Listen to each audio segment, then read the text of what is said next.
Hello girls and boys, this is Mrs. Sherman here at our kitchen table, and today we're going to be, we have a special guest for our writing lesson and our writing focus. So this is Aubrey Sherman. Hi guys. And Aubrey, why don't you tell the boys and girls what you've been doing in college for your job? So at college, I actually work as a writing tutor. So I work with other college students and we read over their writing and we talk about ways that they can improve their writing a little bit. So I thought, why not join in as you guys are writing your memoirs? So I love it. So Aubrey goes to University of Rhode Island. She's helping out college students. So what better person to have come and join us? And so I've shared all of your wonderful memoirs. What did you think about their memoirs? They were really good. I liked reading them, you guys. And we're still working. Our students have been maybe editing and revising and adding some different figurative language and sensory details and that kind of thing. So Aubrey, you've read their memoirs, and what would you give as a piece of advice at this point for our students? So at this point, you guys have your first draft already written, you've already chosen your events. So I would say you're gonna go back and you're going to edit and revise your writing.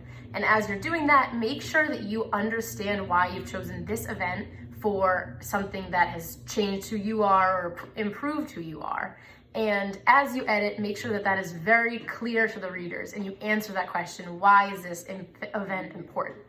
Right, so that's a great piece of advice, and actually it reminds me of one of the wonderful memoirs that I read a couple of days ago, and it was about a student who ran a race and won the race.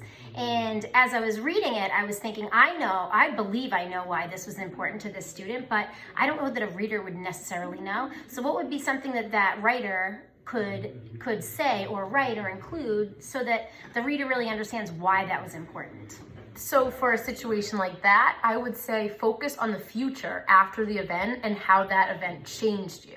So for the example of maybe you won a race that you didn't think you won, instead of saying, oh, I won the race and that's it, that's why it was special, go beyond that and focus on what did you learn from that experience. So you won the race, but also that gave you the confidence to try new things in your life moving forward. So that's your main message there.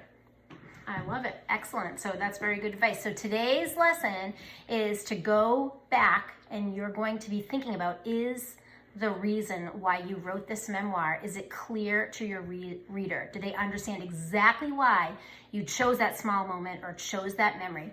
And what does that tell us about you as a person? And what does that tell us about what's important to you and how you've grown and how you are unique and how you are the way that you are? So that's today's focus. Any last pieces of advice here? Nothing at all. All right, so and then Aubrey's going to get to see all of your final drafts of your memoirs. So today's the last day. Make sure it's the best that it can possibly be. Make sure it's very evident and clear to your reader why this is an important moment that you're writing about in your life. And just go back and edit, revise, make sure you've made all those little changes that you know to make in your writing. So good luck to you. Can't wait to read the final product. Bye. Bye.